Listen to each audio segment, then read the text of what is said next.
It's Sunday the 11th of April. I was just thinking about the news. I recently heard about Nicky Grahame, who died. For those of you who don't know, Nicky Grahame was became very famous for being one of the, I think, the early celebrities on the celebrity programmes. And they had the Channel 4 one, it was on for quite a few years. And ironically, she sort of said this phrase, who is she? Who is she? About somebody else on the programme that she was getting really annoyed about. But and she was so out there, quite loud, quite in your face. Ironically, that phrase became associated with her really in the end. So I think that's quite a paradox, the phrase, who is she, when she became known for that.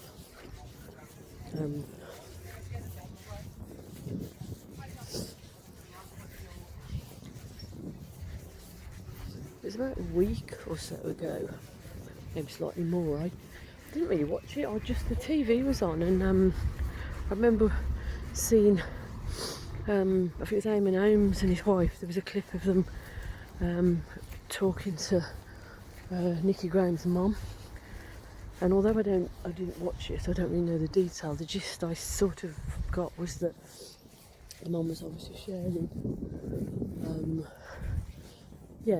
how Nicky was and her experience. And to be honest, until I heard that she died, I didn't know that she'd actually gone back into a sort of rehabilitation place, because about obviously how ill she'd become and how she was still struggling. And one of the things about Nicky Grahame as well was that over the years she shared, been quite vocal and quite honest about her eating disorder, and that she'd experienced eating disorders from what she said and what I've picked up most of her life.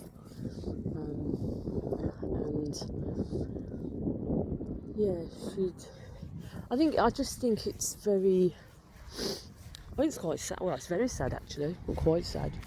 38, and she sort of died from, I presume, from the eating disorder or complications to do with it. I mean, when you have an eating disorder to that extreme and you've suffered most of your life, it really, really very seriously takes its toll on both the body physically and the mind emotionally and psychologically.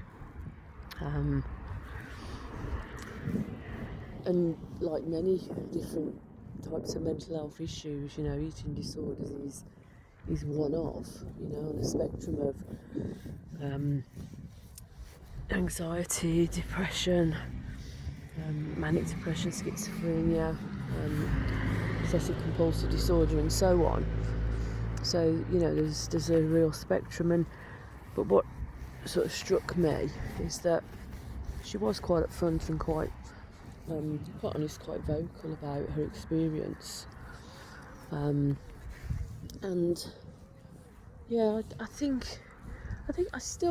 keep saying this, and I think I feel this more and more as I get a bit older, and there's more and more people I work with and I meet. I just think it takes, in my mind, a lot more courage to actually admit and vocalise that you are struggling and that you have any kind of mental health struggle. And for her, it's particularly with eating disorders, and it's in disorders like a number of different mental health issues. It's not always simple and straightforward. It's not a case of you got blood pressure, you got high blood pressure, here's the tablet to take. You've got some other physical condition, take this tablet and it'll make you better. I know there's medications for some various mental health issues, but obviously that's one form of treatment. It's not the only form of treatment by any means. And I think ultimately anything that has a psychological component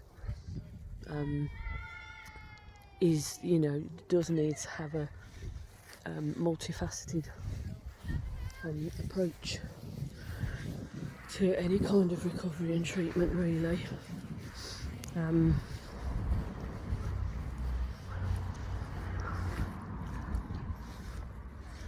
I remember when I done quite a bit of work over the years in Priory and Huntercombe with younger and older sort of teenagers that are suffering from various degrees of mental health issues, but I work with a number of young people with eating disorders of various kinds, and it's it can be a complex illness, really.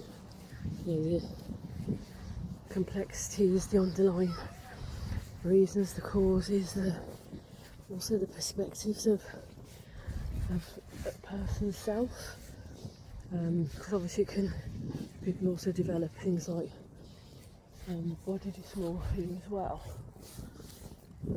which can be really extreme, to the point where somebody's perception of themselves is that they're looking in a mirror, if it's a full length mirror, to look at their own body, and what they're actually seeing is this image and impression view of themselves, often being sometimes it's much bigger than what they are, sometimes it's just very distorted view, and often the view that, you know, a person has of themselves when they look at themselves does not quite equal what other people see. I mean, that happens actually, to be fair, on an everyday occurrence for most people. We don't necessarily view and see ourselves both physically and psychologically in a way that other people do. But that's also the importance of gaining other people's views and perspectives as well, so that we don't have just one distorted view of our own.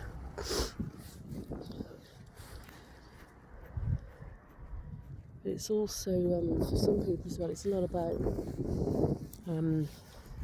control. You know, there's often some of area of their life where they're not feeling empowered, they don't feel they have full control over it. And so often one of the ways that somebody can, if you like, gain some control in their life is by controlling what they eat, how they eat, when they don't eat, etc. With a view that they are in control. But when eating disorders get to a point, particularly social anorexia, when it gets to the point where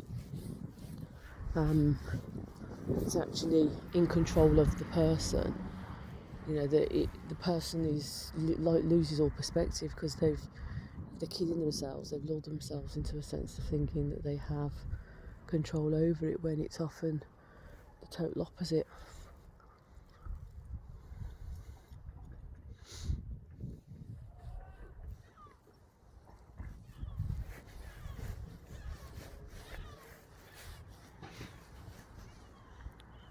But I think naming and acknowledging and sharing that somebody has some, you know, sort of challenging issue with an area of their mental health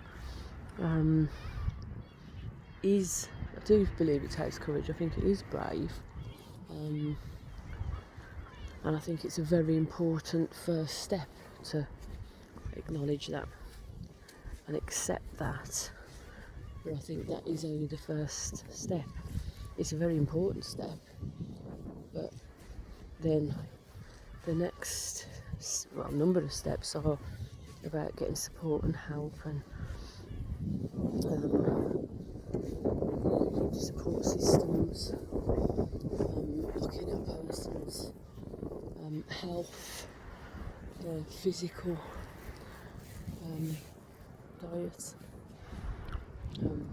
psychological help to help them sort of look at what the issues and the challenges are that they're sort of, developing that distorted way of thinking.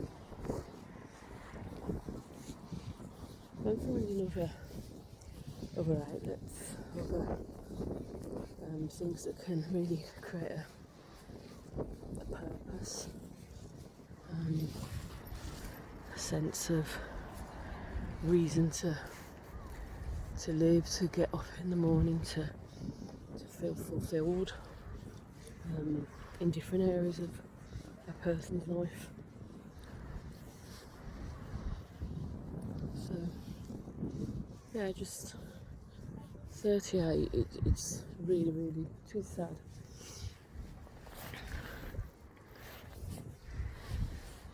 Even though she's lost her battle to it on the things she did do. Well, oi!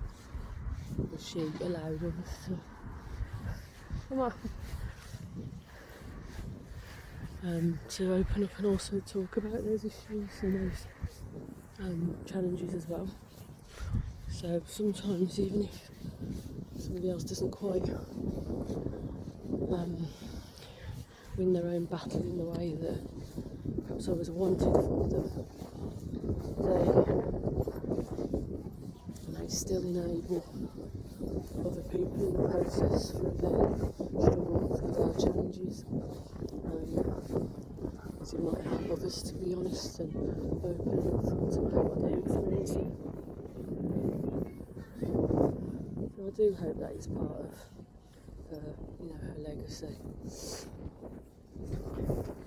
So guys, have the rest of a lovely Sunday, super sultry Sunday, and I'll speak to you later. Bye!